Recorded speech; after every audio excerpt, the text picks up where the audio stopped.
So if you really want to get to know the potential of any bike, arguably you've got to take it on a racetrack. And if you're going to take it to any racetrack, you should bring it here to Cadwell Park.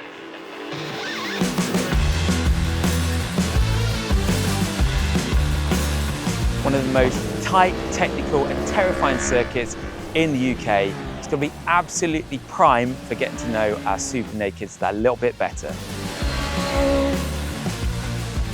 So how's it going to work today? Well, we've booked onto a track day to see what these Supernakeds are really made of when pushed around Cadwell Park. Now, we're working with a whole host of manufacturers and machinery. So to make it a fair test, we're going to dabble with the settings a little bit. So some of them have got preset track modes, which have weaned off a lot of the rider intervention, but some of them don't come with that. So we'll adjust them manually to get the most high performance out of the bike. Lower the traction control, ABS, adjust the wheelie control, engine braking, things like that. We've also adjusted the static sag, so all of them are on a level playing field. New day, new tyres, so we're switching from the Power 6s that we used on the road to Michelin's fantastic Power GP2s. These are a cracking fast road and track capable tyres, so they're going to be absolutely perfect for what we've got in store today. Okay, so let's just take another look and remind ourselves about what bikes we've got here today at the track. We're going to go in straight away with the most powerful on the test, the BMW M1000R. Lots of carbon, lots of horsepower. Moving on to the Yamaha, down the other end of the scale. The MT10, this is the base model version, so we're getting 160 horsepower on a cross-plane crank engine. KTM Superduke R, 1390. What a bike. This is the base model, so we don't have the electronic spec, suspension, and what a bike. We love this bike. So we've got the brand new Triumph Speed Triple RX. Low clip-ons, high foot pegs, updated electronics. Moving on, we're coming to the Aprilia V4 Tuono 1100. Bigger engine, more horsepower, tidied up electronics, lots and lots of wings, front and rear.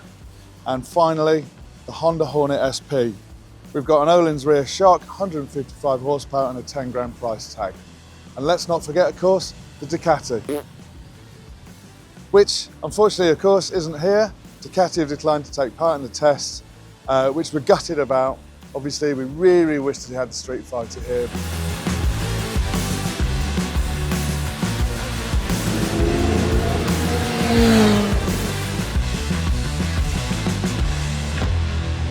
So after an awesome day on track, it's now time to reflect on what we each found from our experiences, if I can get a word in edgeways with these two. But I guess if we try to be concise with our thoughts, because when you're taking a bike on track, what you really want to know is what the engine's like, how does it handle, what's the tech on it, and how good are the brakes. So we've tried to categorise each of the bikes and agree on a bit of a scoring system. I'm not sure if we did agree on it in the end. Well, I said how it was going to be, and that's what we did. And I just didn't argue. So, But I think it's pretty solid. Like you say, they're the features we'd be looking at ourselves.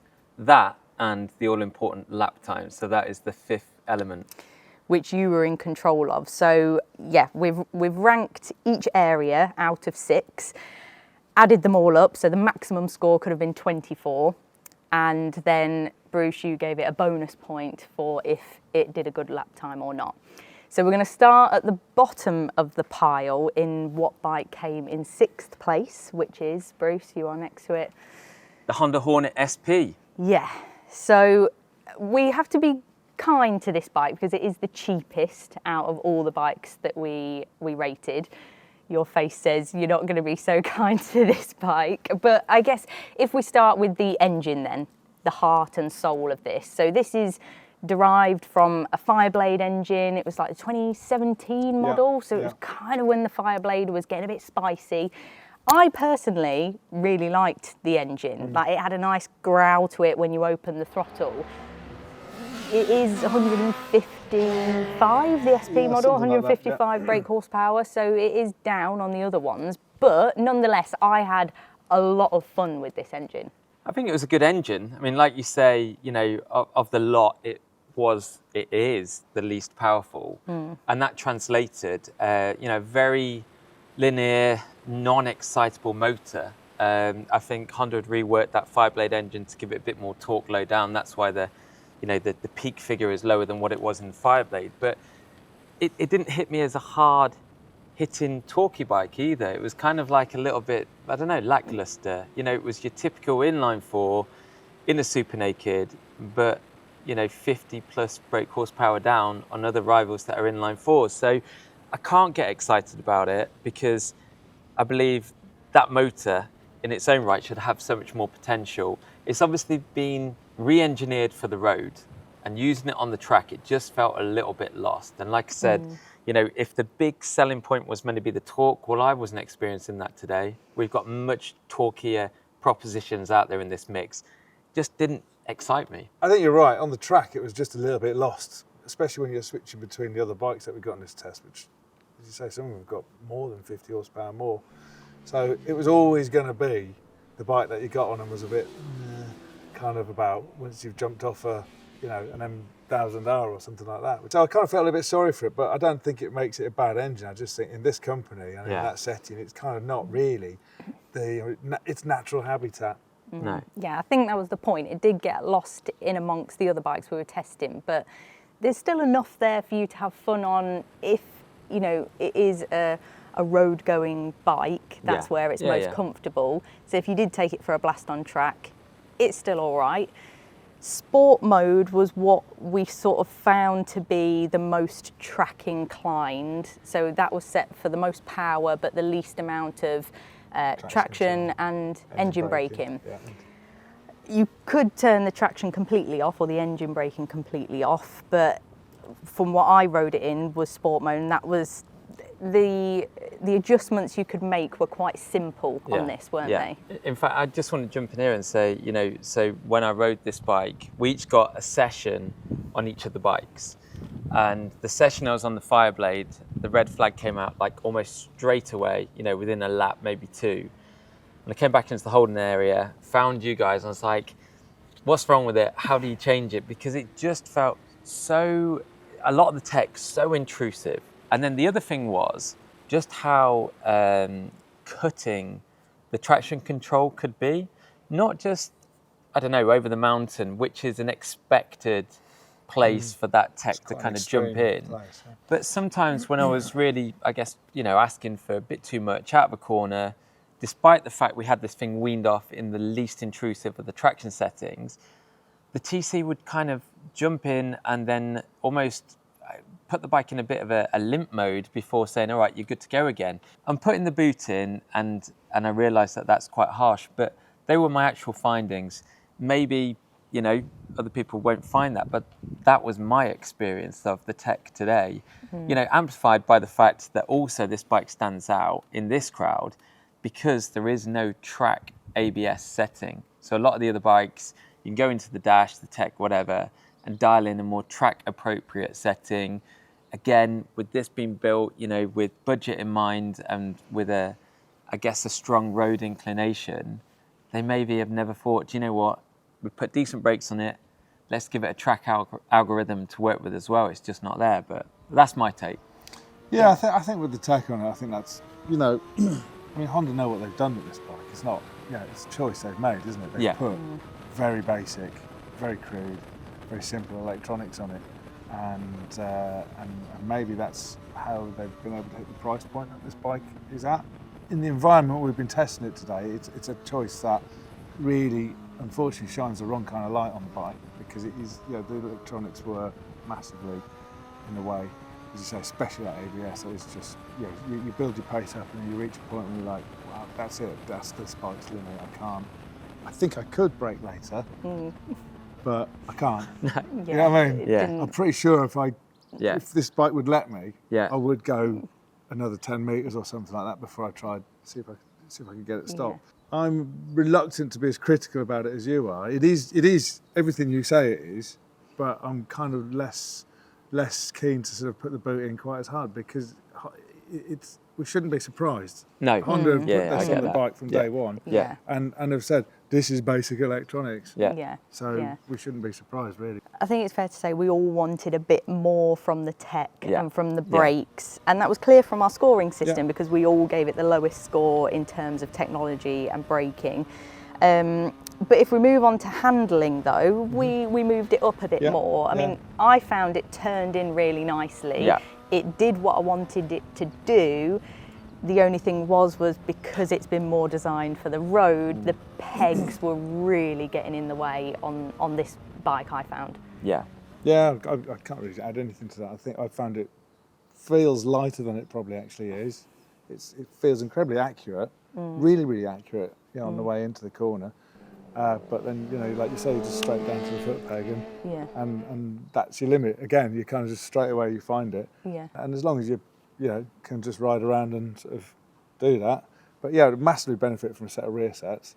100%. Completely transform that bike and taking and disabling that ABS. Must be a fuse in there somewhere that if you could pull out. And a bit of an easy fix. Just to put some rear sets on it, if you were going to, have this for your road bike, take it on track, it is an easy fix. Yeah, I agree. Yeah, I think the scariest thing for me with the pegs was it wasn't just getting the peg down, it was getting the gear selector down. And that is just like, that's proper playing with fire. When you've got the gear selector touching down, the frustration that's coming out of me is because I actually believe this package could be so much better than it is. It's just, a few aspects. You said earlier, whip the fuse out of the ABS. That's the brake system sold. It's got good brakes on it. Yeah, brakes fantastic. Even take the hero blobs off. Yeah, even that, and you've got quite a bit more ground clearance, or raise the ride height or whatever, but it's got potential. I can see that. It's got great value, but it's just in this state that it's in, it just doesn't hit the mark. That's fair. Yeah, and like you mentioned, it's got components that can compete with some of the other bikes that were here, but it just needs a bit of tweaking. I think as well it's worth mentioning that this bike is kind of in it sounds harsh ranking it 6, and in this company it is 6. Yeah. There's no debate about that. But it is also kind of straddling the two sort of sectors, isn't it? Because of its price point, you could equally take this bike on a middleweight test and put it up against, an MT09 or a Street Triple. Because it's priced at the same point, and it would rump all over them. So it's almost falls between two stools. It's kind of not, because it's such a competitively priced bike. And for that price, you get a lot of spec. But it's almost a shame it sort of falls between two stools in a way. But anyway. So I guess to conclude then, it finished 6th in our test, but hit us with those numbers, Bruce. You were in charge of the lap times. Yeah, it was the 6th fastest bike. 1 minute 42.8 was the lap time with a top speed of 136 miles per hour. So the slowest bike on track, but it is what it is. Okay, well, let's look at what finished 5th in our test. So we come on to the most powerful hyper-naked ever built by Yamaha, the MT10. So this came 5th in our test. Again, it's probably closely related to the Honda Hornet in that it is more road focused. And I guess the DNA of it as well is similar to the Hornet in that this is derived from the R1 engine and the chassis, but it's got a heap of electronics on it that help it on the track as well. So we all really enjoyed this when we got on it. We all came off smiling, and for me, what I enjoyed most about it was that the engine was really punchy. It was really smooth. Like it was great to work around Cadwell, I guess.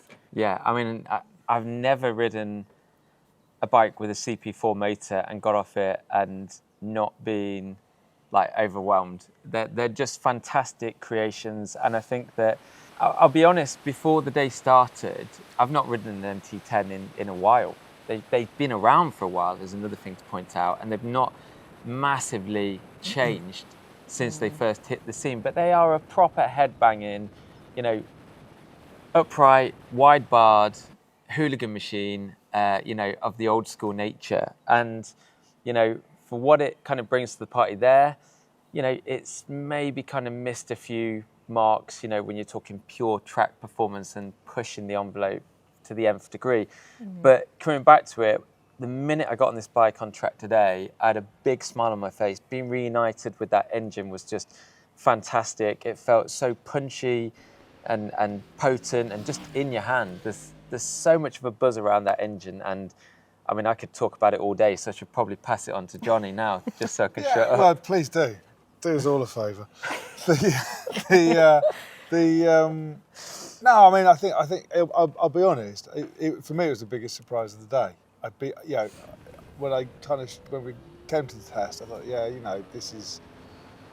I remember the last time we had one of these. It was at Blyton. The Supernaked test, and when we did the track part of that, it was deeply frustrating at Blyton because it was just ground clearance problems everywhere, you know. And I don't know if it's this time, you know, I spent a bit of time on the suspension with all the bikes and whatever, but it still has its ground clearance problems. But I came out of pit lane up through, you know, Hall Bends and out onto the first straight, opened up the taps on it, and it was like, yes!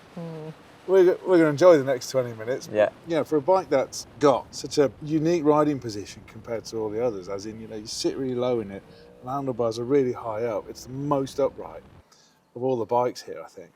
And you kind of sit on it and ride down to the holding area, and you think, this is going to be hard work. You know, this is going to be a long 20 minutes. You know, and it just wasn't. It works beautifully. I found that a little frustrating with the MT10 compared to the Hornet, that I wanted the ground clearance on the Hornet because I preferred the riding position on that, whereas I found I was a bit more plonked on top of the MT10, like you say, with the bars being so high. I felt more within the bike on the Hornet, yet it was frustrating with the ground clearance, but I didn't experience any peg scraping on the MT10. But you are right, that engine is so deceptive. It's just a brilliant. And sadly, we haven't got an R1 anymore to use. So the only time we get to use this engine is when we get hold of an MT10, and it's just so deceptive, isn't it? It doesn't sound like it's working, but it is. But then it's just like bang, gear. That's the thing. It's so characterful. Wow, and coming out of barn, the last corner, it was chomping through the gears. It was the one that, you know, you really had to be on it with feeding it gears, else you're hitting the limiter and it's cutting the power. You really had to be on it with that. I think what you touched about the handling as well. My frustration with the handling on this bike was the initial part of the tip into a corner was fine. I mean, it is a big physical bike, and you do have to kind of, compared to some of the others, you do have to manhandle it that bit more. But ground clearance was an issue. You know, the pegs were scraping plenty, and I was always mindful of that. I felt teased in some respects because we know this chassis. I mean, basically, it's the same frame as what you'd find in the R1, albeit with, you know, foot pegs that instead of them angling down like they are on here, would be quite level. And that is the, I guess, bottom line of why the ground clearance is so limited typically on this bike. But then what I tended to find when I was like trying to push on this bike was that because a lot of the mass sits quite high up, just carry it you could almost get into a corner. The mid corner was a little bit compromised by the ground clearance. Then the exit just worked against you because of the mass of the bike worked against you on the exit of the corner. It felt like it always wanted to push wide. And maybe with a bit of time on our side, we could have kind of dialed a bit of that out, got the bike a bit more stable, more accurate, tidied up the corner exit. But at the same time, you know, this has been a straightforward shootout, you know, one bike, one session, make of it what you will, wean everything off. And in that instance, I just found the MT10 just a bit more physical than you know, some of the rivals that it was up against. I think it's interesting, just your point there. It's worth just reminding ourselves and the viewers that this is not the SP. So, you know, if we had an SP, we'd have Olin's rear. And we did ask for an SP. Did we? Right, there wasn't one on test. Well, that's worth making sure viewers know about that. But yeah, so considering it's, you know, the supposed base model, actually its manners were pretty good on the thing. But I think what you're describing there is dead right. I think and that's just a physics thing almost. I don't know how much of that you'd actually be able to dial out because it is just how much mass it's got and where it carries it. I do want to talk about the electronics though. because they are first class. They are brilliant, yeah. Really, Really really, really good. Yeah. And like you say, considering this isn't the SP and it comes with Yeah, all yeah. of that The electronic best kit electronics, as yeah, standard. Yeah. I mean, I don't know. I don't think I rated it highest on electronics out of the group, but it was up there. I haven't got my notes, but it I certainly have, wasn't and last. it is up there. Is you scored it 5 out of 6. So for actually, tech. so I second best. rated Yeah. it as the second best bike for tech. Yeah. And I think I did and as I think well. you did too, Yeah. actually, yeah.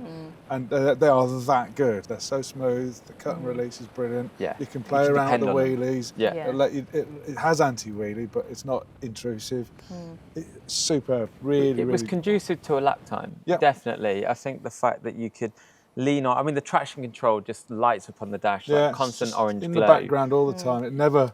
No, yeah, you kind of know about it, but Yeah. it's not In the way. properly, then it's not the fun police, You can still crack on with it. And as you said, with the lift control, there's loads of places around Cadwell Park Tons, where yeah, any yeah, bike naturally wants to wheelie when you get on the grass, especially something like this. On the grass. On the What do you do grass, on the yeah. grass? Well, That was your first I problem. do that. When you get on the gas. You cutting corners. You got that lap time, is it? When you Shortcut. get on the gas on any bike around Cadwell, you're naturally prone to experiencing a few wheelies. But I thought the tech on this was fantastic at culling them, and it was also quite good with the kind of catch and release over the mountain. Every bike we've tested today has been hindered by the mountain, or maybe To a the greater or mountain would lesser say it the degree. other way around. I don't know. Yeah. But the point is that this bike's been quite good at reassuringly not letting things get too crazy, but then letting you get on your way again straight away, which is fantastic because, as I said, some of the other bikes haven't done that. So the tech, as you said, on this first machine class. is really good. Really, really as good as, And Apart this- from, Here we go. well, I can't work this out, and I'm not sure, this goes on to our next topic, whether the braking performance on this is something to do with the ABS system or whether it's just horrendous pads within those calipers. It's something I've never been able to answer, but we've experienced this on R1s and, lots of Yamahas of a certain age that have had almost the Yamaha home brand calipers. They just feel wooden, they feel vague.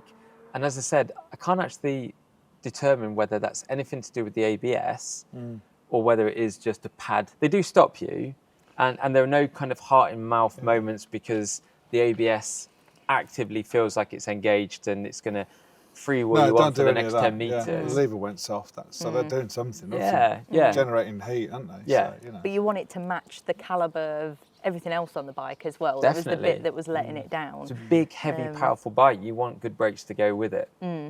But it did just notch above the Honda Hornet, and I guess that's what we were missing from the Honda, that tech package, the fact that this has got the IMU, lean sensitive controls, all of that sort of notched it into 5th and place. there's the adjustability within that, again, compared to the Honda. Yeah. It's like the Honda's got like 1, 2, 3. There's loads Because of they're the stuff, two bikes that are arguably most closely related that you can compare them to. Yeah. And that's possibly why this just notched it a bit Yeah. higher. It's definitely fairer to compare the Hornet to this than. And they're in a than similar this. financial bracket as They're well. not- Yeah. they're not far off. Well, Yeah, they're there's the a bit in there. closest of the Yeah, two, aren't they? And I think Yeah. that's, if I was putting my money on either of them, it would definitely be going on one of these because you can't ride on one of these and not smile. And I guess, another big thing to just point out is the fact that this bike was 2 seconds a lap quicker than the Honda, so 1 minute 40.2, and it was the exact same top speed, 136 miles per hour. So I find that quite interesting as well. Obviously, within the package, there are elements to it that are conducive to a faster lap time, such as the tech and Brakes, whatnot. So yeah, good bike, put a smile on my face. And they are the final numbers. So let's move on to what finished 4th in our test, which is the Aprilia Tuono factory version. So this is called a naked bike, but it is the most fared bike on our test. And I don't know about you guys, but I was quite grateful of that going down the back straight after being blown about quite a bit on a lot of these other naked bikes. I did notice quite a difference with that screen up front, did you? No, because I was still above it. I didn't either, whereas 'cause I got I was in managed to touring get mode, so I tucked didn't in. notice it. And I'm 9'7", so that'll stick out. Yeah, we've all kind of got our own stories with this one. Yeah. But on that note, Johnny, you didn't quite have the best experience with this. I'll just say my bit and then just listen to you two, because I had a terrible experience with this bike, because I jumped on it, thought the way the electronics are laid out on this, I'll go straight to the electronics, specifically the interface, is just, it's impossible. Yeah. It is impossible. And I jumped on it and put it in sport mode and thought that was the correct mode. Turns out it's not. Basically, the bike is like split into two. So there's 3 road-based modes: sport, touring, and rain. And then you have to go into a whole different section of the bike for 3 track or race type modes, track modes. Why they can't just give you 6 modes to go through like you do on the BMW, for instance. In my case, I blissfully went out thinking this bike's in sport mode. Yeah. And then straight away I was like, whoa, this bike's all over the place. It's understeering everywhere. It's dragging its pegs and all sorts of other things everywhere. And it was just a thoroughly unpleasant experience, because the bike was just collapsing in the middle of the corner.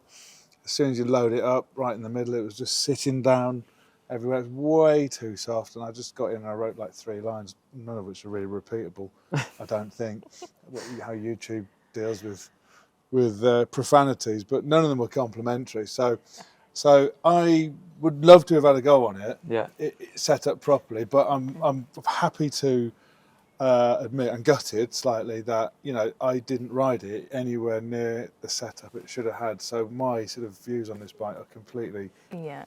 You were the first one to use this bike though, so we sort of benefited from your problems that we then had it set up a bit more inclined. I mean, I ended up in a track mode, although we couldn't remember the algorithm to get to where we wanted to. So it just came up with track, which you knew because the interface changed to a track focused display.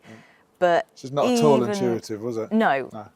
But even in track mode, it was just like, right, it says track, right, let's get out there and give it a try. But even on the standard track mode, the traction control is still quite high. It was like on level 3 or 4. Wasn't it? So from when I used it, I found it quite intrusive, the traction control. But so by the time you got it, Bruce, it was perfect. Can you tell us all about what it was like? I'm looking at you two thinking, who the hell have I been spending my day with? By the time you got it, it was perfect. So tell us, what was it like? Well, what I'd say, I guess, you know, the thing to say for a start is that, yes, this is a newer model for 2025, but it's arguably, this is built around the same architecture that we've known for quite a while now. So yes, it's got a slightly larger capacity, 5 brake horsepower more, but the chassis is pretty much the same. You know, the ethos is the same.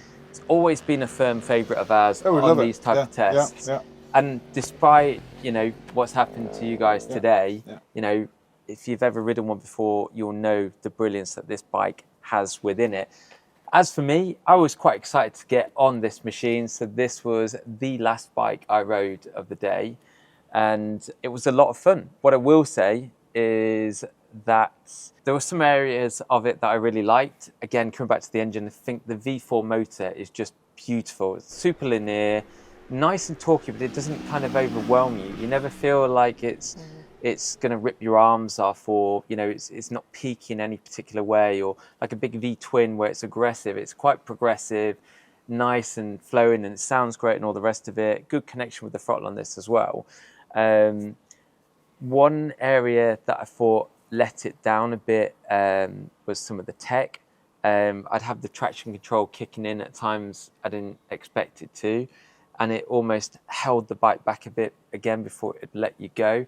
And I was definitely in traction control level 1, so the most minimal of the settings, you know, for this bike. So despite things being weaned off, I still had that experience. What I would say is that the suspension, I would have liked to have done quite a bit more with the setup of it. What I found was that the bike was a little bit unstable, a little bit wappy. So in some of the faster corners where you're more exposed to high-speed buffeting, it would kind of impact you, which in turn would impact the bike, upset it. So I'm talking about up through Coppice, Charlie's 1, Charlie's 2. The real fast sections, the bike felt susceptible to being a little bit nervous, unsettled, wallowy, I guess you could say. And there was nothing you could do about that. I think probably, you know, even just the ergonomics of this bike, you know, big, high, wide bars that do sit your arms quite tall, etc. It's quite a meaty machine. And obviously there is, as you said, you know, more protrusions with the fairing, etc. I'm not sure what it is, but what I did find was this bike was a little bit unstable compared to some of the others. That being the case, the brakes were really good. So stopping into like a park corner, for example, no ABS to kind of moan about. And you know, the actual feel and consistency of the braking was good. I liked how the bike would pitch into a corner as well, just jumping all over the shop with my analysis here. But I liked how easy it was to kind of turn in. I'm thinking park corner, for example. It's always very accurate. It was nice and easy to get back on that throttle without any kind of upset to the rear, driving out of there, hooking another gear. So the shifter blipper on this, I should say, are really good as well. You'd find another gear, hook fourth halfway around Chris curve, and quite typically that's when the system would throw a bit of a wobbly, the traction control would engage, and I'd have this awkward moment before I was allowed to go again, and it just upset my rhythm a little bit. Saying all that, this bike set the second fastest lap time of the day, so 1 minute 38.5 and 140 miles per hour, so it was plenty quick enough. And the lap time was decent, the second fastest time on track. So if you can live with all the kind of, I don't know, the wallowing and whatnot, and like I said, maybe you can dial some of that out, it's quick, it's got the potential. I found the same as you, Bruce, in that like I found it to be a little wallowy at times, like when I came out of my little bubble, it would shake a little bit, and it just needed tempering with the brakes, like a bit of rear brake just to settle it a bit before you went into the corner again. So I think it just needs playing around with, because there's so much on this bike that's good. Yeah. It just needs finessing by the rider. I don't think it's anything to do with the machine itself. But user error. I think so. Yeah. In today's case, it was. I'm happy to own that. But you can't argue with that engine, though. It, you know, it's responsive. It's powerful. It's a great engine. It was really, really good. And your lap time showed that as well, with it being the second quickest. But we did put it fourth on our test. So shall we move on to what is third? Here it is, the alien cyborg spaceship that's come from another planet, also known as the KTM 1390 Superduke R version. So we all had a little bit of a mare with this bike at some point during the day, but it didn't detract from what I found personally was that I love the engine. This is the only twin that we've got on the test. Yeah. And I really like a twin in that you have to work it. For me, when you first turn this bike on, it just sounds a bit like a fart. It's a bit, it's a bit underwhelming. Have you been hanging around with? You too long. Jesus. But then when you wind it on, it's got a really nice bark back at you on the straights when you're clicking through the gears. So for me, I find the engine to be one of the strongest parts of this bike. It's really potent, really playful. Yeah, it's definitely the party piece, and it put a big smile on my face. It was funny because, you know, I take my track riding quite seriously, and I'm always kind of that focused and looking at the lap timer and all the splits and that kind of stuff. But there were parts of a lap where I just got kind of hooked by that motor, and I was more inclined to just want to do a wheelie. It's got a mode on it in terms of like wheelie control that's called very high wheelie, and that's what you can do on this bike, literally. There's one guy, I came out of the gooseneck and I kind of passed him up the inside, so you're offline anyway, but I couldn't resist not pulling a wheelie like past his head as you're then descending down into Mansfield. And I just had this vision of like, this guy must have, you know, he was on his limit or whatever, and there's a KTM front wheel up by his head. And that's what this bike does to you. It's lots of fun, and the fun just comes out of that engine. And that's what we've said all along with this bike. Every time we featured it in the magazine or on one of these tests, the thing that scores this bike so highly is how much fun it is. Yeah. I mean, just look at the engine, it's massive. Like, just sat there on the bike, it's just a fucking great big engine. Yeah. With some bits bolted onto it. Yeah. You know, They found a bit of metal framework, some scaffold. And that's what you're buying when you get this bike. You're not buying refinement that you might get on like the Triumph or the BMW or like that. You're buying a dirty great big engine that's actually makes massive dollops of torque. Doesn't make the same outright horsepower. I think they're up to about 180 odd horsepower with this new engine. And it's fun is top of the agenda. Yeah. Ergonomically, this bike is all me. You know, it's tall, it's big. I get it. You said you were struggling a bit to get your head around it. I'd say on the flip side. Yeah, and for me, I jump on that and it just feels right for me. You know, it's what you call a proper size bike, isn't it? It's a real bike. It's a man-sized bike for men,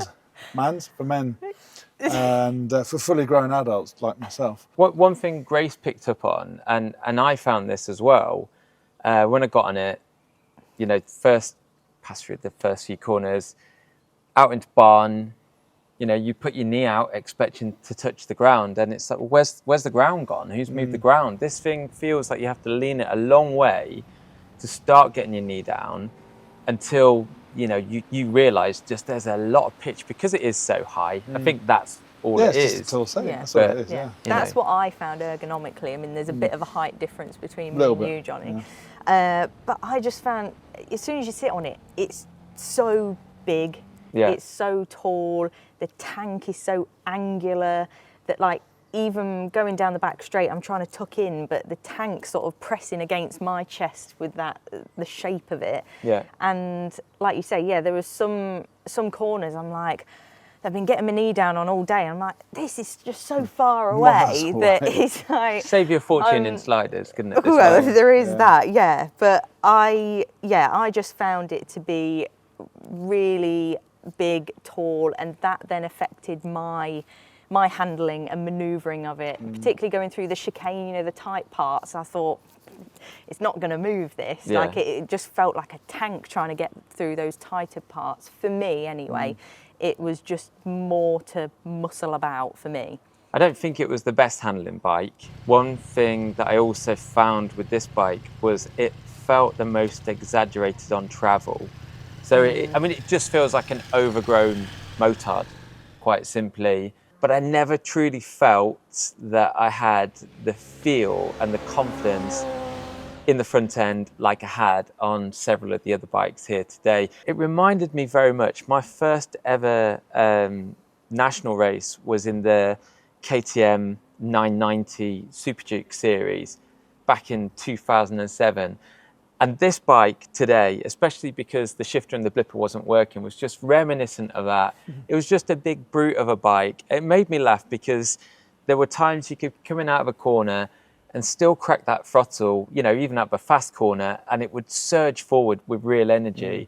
And that's how those bikes were as well. So they might have moved on, they might have got bigger, but the kind of the energy, the ethos behind the Superduke has remained the same. It's big, it's bold, it's lots of fun. Don't take it too seriously. I think that's it. I think it is different. And it's unapologetically different in every way, even how it looks. But its whole geometry, its whole architecture is completely unapologetically different. And you've got to salute KTM for that, for doing it completely their way. And you know, it's a bit of a Marmite bike. It's for some people and not for others, isn't it? Yeah. For me, it's right up my street. It still is. I rated the tech quite highly. I would have rated the tech higher if it had worked properly. Yeah, well, but it was a we bit know the tech is better than it is. We just got unlucky, didn't we? We got really unlucky with this bike, and it got us through the day. It was fine, but it wasn't without its... Quite nice using the clutch again. Except it took me back.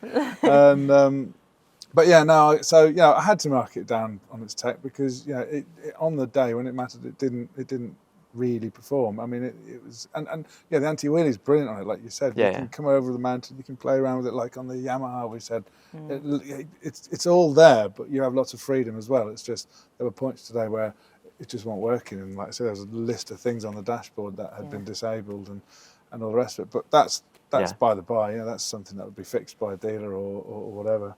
I guess it's worth saying as well, from a stopping point of view, I never had any issues with ABS. So we had this in again, the most track orientated of the ABS modes. That's called Supermoto mode, I believe, on this, isn't it? But anyway, yeah, it was all good hauling the thing up, despite the big size of it and the mass, etc. It would stop well enough. It was stopped surprisingly quick, actually, and without any electronic intervention. And I just wanted to say as well, on that note, the dash is quite easy on the eye, isn't it? Yeah, you know, it's easy around. to operate. Yeah, you know exactly what you're dealing with. Yeah. Flick through that thing. The interface is good, isn't it? Yeah. I quite like when it changes orange, so you know you're in a track In a focus business mode. mode. Like, Yeah. but I think that just goes to show the whole playfulness of this bike, that you almost forgive things like when the front end's a bit vague and it's a bit temperamental. Yeah, but we still get on it and we still have a good time. We're like, oh, that engine's mega. Exactly. So you almost forgive things Yeah. about it because it is so playful and fun to ride that actually, like what you said, Bruce, you can't take this bike too seriously. No. You're not going to go and set like records on it, Yeah. but you're still You're going to have a gonna great have a right time. good Yeah. I mean, I was just looking actually at the bottom of the fork leg, and you can see the right down, O-ring. isn't it? It's right smashed down on the bottom of it the is the other stanchion, way, and that just defines this bike today. Yeah. This has had some abuse, but it's had loves a it. hammer in Yeah. it. I guess on a last point as well, just to say, it is quite quick. I mean, you'd expect it. It's got a motor that's bigger than a lot of family cars, you know. But top speed, 140 miles per hour. And the lap time was a 1 minute 39.5. yeah, so not shabby, you know. Yeah. In the company that it's in, it's done all right. It's at the third fastest? fourth, I Fourth. think, Fourth. fourth Yeah. fastest time. So Yeah. happy days. Next time we'll get one with the quick shifter. That works. Yeah, I love this bike. I'm glad. I've really, again, it's another thing about just getting one session on it, isn't it? Yeah. You know, it would have been good to dial out that vagueness. I'm sure that's because the WP suspension's great on these. Bit of time on it, but like it's the same for all the others. Yeah. So this marks our top three. Third spot is the KTM, so let's move on to second place. The most expensive bike on our test, the BMW M1000R, comes in at second place. This was a close call between this and the Triumph. But what struck me the most, just getting on this, is that it's flipping fast. It is fast, very Get fast. on this, Ballistic, isn't it? down the start finish straight, there's loads of punch and power straight away on the throttle. Like it's a rocket ship down that start finish straight, isn't it? Yeah, it is. I mean, it's the most powerful bike in this mix. I think that's something that needs throwing out there. We started this off talking about the slowest bike in the mix, the Honda. We're now up at the pointy end with the fastest, and it is fast. And It it's feels characterful. fast as Yeah, well, it yeah. does. Yeah, it feels angry. Yeah, You know? in the delivery of Yeah. the throttle response, it's just there. Isn't Yeah, it's got a great engine tone to it. You can feel, you know, the higher the revs go, the energy just seems to build and build and build, and then, you know, away you go. What was interesting though is on this bike here, I was only ever fourth down the start straight, but really, really high up in the revs, and then fifth down the back straight. Like I wasn't getting into sixth. You know, Yeah. it didn't feel like. It felt like there was a lot more speed to come from it had we have had long enough straights Just to kept actually. going and going and Yeah, going. yeah. It was a fast thing. Yeah, and like you say, loads of usable power Yeah, in that yeah. low down. So, but also matched with that were the brakes on this that I thought were razor sharp. They were so good. They were there when you needed them. You so much feel. Yeah, yeah. The M-Spec calipers, they're great. You know, they're straight off of the premium sports bike, and you know, BMW know what they're doing. You know, it's not all about building a fast bike; it's about building a bike that stops as well. And it's hard to fault the performance of those calipers or the whole system, I should say. You know, very aggressive braking, a lot of fun intersections, like the new chicane. You fire out of Mansfield, and you're kind of a little bit still leaning to the left, get on those anchors, and you know, it was quite a characterful ride for me. There was a lot of energy. You know, it's that weight transfer, so you still got a little bit of lean, and it was a reminder that you can't get away with being too aggressive with those brakes because they will bite you on the arse. But that's a good thing. You know, I like that. You know, when you squeeze them, you're stopping. You're stopping You're fast. getting some power, aren't you? No, I mean, it's like you've already said it, it's absolutely ballistic. And I think during the day, I think I made the throwaway comment, didn't I, about, you know, the other bikes are like, they're really fast bikes. This is the only bike that makes you go, wow, when you really open the taps up. You come out a barn corner down that hill and it's wheeling. Yeah. The tech is first class on this as well. The tech It really, is very good. really is excellent. And it's just the right amount in the background without interfering. So you can, you know when it starts going light at the front, out of those corners, never mind the mountain, but when you're driving real hard and opening the taps up and it starts to go light at the front, it's going to be okay. Yeah. And you just have to just try and point it roughly in the right direction, kind of thing, and she'll get there. But for me, the agility on this bike, and I think we've got different opinions on this, I found it to be super precise, super agile. That's and what the I confidence. found. What did you Someone find it to be really Someone slow? said they didn't like the front end on it. Was it you? Oh yeah. And the front end, how I was able to rail it, I was getting down onto my knee into the corners way earlier on this than anything else. I was just rolling to the point where I was actually having to check myself and go, "Whoa, take it easy, John, because you are taking the You're piss. hot stuff. You are taking the piss here." You know what I mean? You're pushing your luck. Yeah, I'm pushing my luck. I really felt like I was. Do that, yeah, it drew me in. I thought, handled so well. Yeah. I could be on my cornered ear so well. like that. I was so happy. It just throwing flicked it into the corners. corner. Yeah. Way more aggressively than any other of the bikes. It is super agile. I mean, again, it's worth pointing out, I completely agree on that. It's definitely the most agile of the bikes on test today. It's also the only bike on test today with carbon fibre wheels. So lots of saving of unsprung weight All there. that comes with that. Super agile. But my comment about the vagueness of the front was just that I couldn't really read the damping. I couldn't tell at some points in time what it was doing. It was doing it. I knew I had grip, but there wasn't the feedback. So there's a big difference there between how it turns, how it corners, and what it's telling you. It's the lack of telling from the front on this that maybe stopped me from pushing it harder. And I think around Cadwell Park, you need so much front feel. If you've got the front, you can do anything. You can have that rear doing whatever it wants. But if the front feel isn't there, on a track that is this tight and nadgery, then it's just uncomfortable. And I think for me, you know, maybe I just didn't have the feel, but I still trusted in it. I think also it helped that we had such good tyres. I mean, the Cup 2s are a cracking product to push on with. So I had no drama, I had no moments, but I just didn't have the sensation I was hoping for. I think you're right. Yeah, what you said, Grace, is that this is the most expensive bike on the test. It's the most powerful bike on the test. It's got the most trick stuff on it than all the other bikes that you say. It's got the carbon wheels. It's got all the bells and whistles. And the best bit is when you ride it, it feels like it is. Yeah. You know what I mean? It delivers, and it should. It should. But the thing is, it really, really does. Yeah, you know?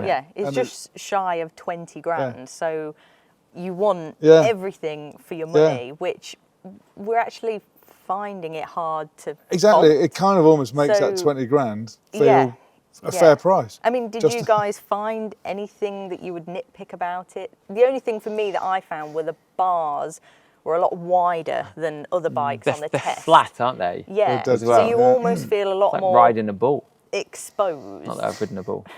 So, But you just would guessing, with this engine though, and this has got a quick action throttle on it as well. So it's like the quick throttle action was as well. very good. it's pokey, it's there. So paired with the exposure of those bars, you are fighting it like a bull a bit. Yeah. But it's sophisticated and composed with that. So it's, you know, everythlighting's there to help you tame the bull a bit. Yeah, I should say in true S1000R tradition, it is a little bit of a flighty bike. Probably, you know, the fact it's got all that power. I don't know what the wheelbase is off the top of my head, but I'm assuming it's a relatively short wheelbase compared to some of the others, and an aggressive fork angle. It could feel a little bit flighty at times, but I just put that down as the character of the bike. You know, it wasn't unstable, it wasn't wallowing, it was very precise. It was almost firm, you know, is probably the best way to describe it. Just a firm bike that sometimes kind of got its knickers in a twist and would give you a little bit of a kick, but you'd ride through it. Funnily enough, it was more on the straights that I was finding the stability an issue than through a bend or whatever. In the bends, it was just planted. It was, you know, you could rail those, but a lot to like about this bike.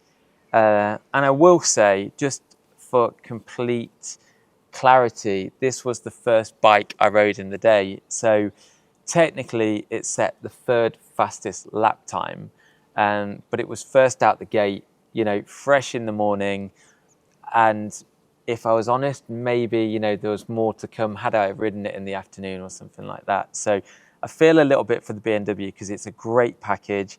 It has only just missed out on that top spot. Because of the lap time. Yeah. Well, I mean, the things when we added all our scores up, it and the Triumph were identical. Take the lap time out of it, yeah. And it was the lap time that split them. Yeah. But this is also our fastest bike of the day you know, in terms of straight speed as well. This was just that little bit quicker than its next nearest rival, which I guess we're about ready to introduce, eh, Grace? Yeah, it's ticking all the boxes. So without further ado, let's get on to our number 1 in our Supernaked test. So the winner of our track test is the Triumph Speed Triple 1200 RX. So this is something quite special, isn't it? Because this is the limited edition version of the RS, which is a brilliant bike in itself, but this has just taken it up another level. So it's got a steering damper on it, the Akrapovic exhaust, the clip-on bars, and this gorgeous fluoro paint colour, which definitely stood out on the test as well, didn't it? And is the colour that's kind of related to their Moto2 efforts. It looks striking. And on the note of the clip-on bars, I really liked the slightly more aggressive riding position. It wasn't too much, but it was perfect for the track test, I guess. I think, well, one of the things I thought was interesting about the riding position is how, not just how it changes the bike dynamically and how you can ask more from the front because you're able to load it up with more weight. You know, the weight distribution is clearly different. But it also changes your mindset. It makes you ride differently in that frame of mind. And so, you know, it is bending the rules of what a naked bike should be. It is naked, but it's also a very unnaked riding position. So it is taking the rules and just bending them quite a lot. But it works. It bloody works. You know what I mean? It's like you think, wow, you know, there's that they really got something here. It's almost like you're sat on a sports bike that someone's just ripped the fairings off of. You know, that's how it feels. Okay, yeah, fair enough. Those clip-ons are still a bit higher than what they would be if it was on a proper sports bike. But yeah, the ergonomics on this machine, you know, the slightly higher, more forward pegs, those bars, etc. This whole stance of this bike is so much more aggressive than the RS that this is built upon. And I had an absolute blast on this around Portimao on the launch of it, but riding it today at home at Cadwell Park, 7 miles from my house, was just super special. I was smiling the whole way through. I was loving the experience. This bike's got loads of character. The triple motor sounds fantastic. It's packed full of energy. It just ups and goes and it delivers. But I think probably one of the best things about this is the front end feel. It just wants to attack corners with everything you can give it. And again, you know, as I've said before, I love the front end feel. I need that connection with the ground. And I had that on this Triumph and it just allowed me to take liberties. And the consequence was the fastest lap time of the day. The only bike to do a 1:37 and 1:37.9. And interestingly, it was only 1 mile per hour down on the BMW. So 142 miles per hour was the peak speed on this versus 143. And the reason why I'm labouring on that is the fact that on paper, this is 30 odd horsepower down on the BMW. So you do the maths, because what Triumph has done is they've produced a stonking engine that you can really use, get out of corners well, and carry that energy down the straight. So fair play, I like it. It's the underdog that's done really, really good. Yeah, that triple note is just delicious, isn't it? And it's got all the poke and power that you need. And like you say, along with the ergonomics, I think they said that the clip-ons and the handlebar position was in between the RS and the discontinued RR. So it's kind of a nice middle ground. And I suppose this is the closest thing that Triumph have got to a a super bike as such now. But it feels like that with the sharpness of the bike, the precise handling. They've carefully thought about all of those things within this package, and it does make the handling brilliant. You can throw it into the corners. It feels stable, it feels planted. You can get good drive out the corners because you trust that it's going to stay where you want it to be. The whole package, to me, made this my favourite. Yeah, I think you're right about the engine. It's a little bit like the Yamaha's engine. It's quite deceptive, isn't it? It doesn't sound like it's doing much. No, but it really is. It is shoving you forward, you know. And you're right that the way it is very BMW-esque in how I found myself like really attacking the corner entry on it. Really like to the point where I was like, whoa, you know, just don't get carried away here. You know, we don't want this to end in tears kind of thing. But I do want to talk about the tech because it is the one part of this bike. I know I certainly marked it right down on because it is very good news that Triumph have finally split out the anti-wheelie. It's long overdue, and this bike was screaming for that. But not just this bike, the RS as well, obviously. And they've finally done it in so much as splitting it out. But when I say it's not very good, it's all relative, of course. But it's nowhere near as good as its closest rivals. And I think that if that hadn't have been the case, it would have won this test without needing a lap time. To deliver the lap time. And I just think it's so nearly there. And I think with a little bit of work, you know, and a bit of refinement, but that cut and release on the especially the anti-wheelie in particular. And because of that potency in the engine and the nature of the circuit, there's obviously lots and lots of wheelies all around the entire lap. And every time it's like, no, it was interfering. Where the traction control was less so. Traction control was generally okay. It wasn't very noticeable, but the anti-wheelie really was. So I think they're nearly there with it.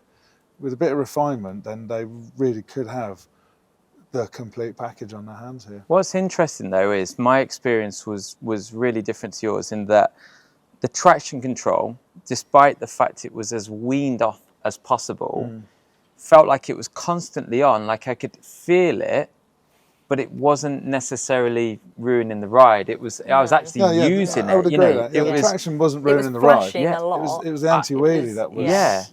But the traction control was absolutely fantastic. I had this thing genuinely full throttle on my knee, on the traction control, still moving forward, so not holding me back like even the previous system would have done. I was still being projected forwards at a good rate of knots, but able to use the traction control. Ideally, if I wanted to really go for a lap time, I'd have turned it off altogether and just, weren't doing that but the nature of the beast was, we couldn't. But I thought the traction control actually was conducive to a fast lap time. But the biggest frustration ever was taking this thing over the mountain. It wouldn't just cut a wheelie, which would then slam the front end down, but it would stop everything. I was literally able to let off the throttle, then go all the way back with the throttle, nothing, let go, and then go again before it would come back to life. And it was beyond frustrating. Like I was on such a good pace and I was enjoying it and making the most of it everywhere else on the track. And then the mountain was probably costing me at least half a second, which might not sound a lot, but trying to find half a second. Yeah, it's not easy. It's not easy. So that was frustrating. But I'm going to jump in and say that in terms of the rest of the tech, this was also the only bike with the Öhlins Gen 3 electronic suspension. Brilliant. And it felt fantastic through the bends again. Absolutely. So supported, so active, that support, throughout the entirety of a bend. Really easy to get in, great to get through a bend and firing it out, like I said, leaning on the traction control and the tech through the suspension. It's an overused saying, but this thing was on rails.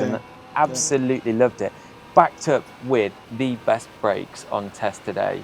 Even when I set off out of a little pit area, I squeezed on the front brakes and I was like, bloody hell, this thing actually stops. Backed up on track, cracking bike. And also, very last point, the clutch on this thing could stomach some real abuse. So again, going down into Mansfield, you know, super high revs, just dump it down a gear and the clutch would just take all that energy out, and I'd never missed an apex. No. Cracking package. The biggest downside of it all, this colour attracts bugs. Look at it. There's another one just landed there. I've got another downside. I've just thought of another mark against it. There's only going to be 1,200 of them. Yeah. And that's a real shame. Yeah. There should be, this should be a full production bike. It's that good. It's not cheap, but compared to the BMW, for instance, that it's just beaten, it's a bargain. Yeah, I'd agree with that. Yeah. I quite like that it's limited to 1,200. Yeah. Well, I mean, Triumph love a special and a limited edition anyway, which kind of detracts from it. But I like the exclusivity of it. But then I might argue, because it's limited to 1,200, does it need more than what it's got over the RS model? I know that's another conversation in itself, but even though we're nitpicking at it, it did come out top of It our was the test. winner. So It was a deserving winner. We all thoroughly enjoyed riding it. Yeah. It made us all smile. It was really fast. Yeah. There's a couple of areas Triumph have taken it. We should acknowledge they have taken a giant step forward with their Massive. tech, but it's not enough yet. They're not there yet with the tech. I mean, when you look at the list of tech that's on it, though, in terms of like you mentioned, the Öhlins EC3 Smart suspension, the Öhlins steering damper, that's really exclusive master stuff. Cylinder, you know, the Triumph shift assist, cornering ABS. It's got everything. They put you the right could parts on possibly it. need on Yeah. it.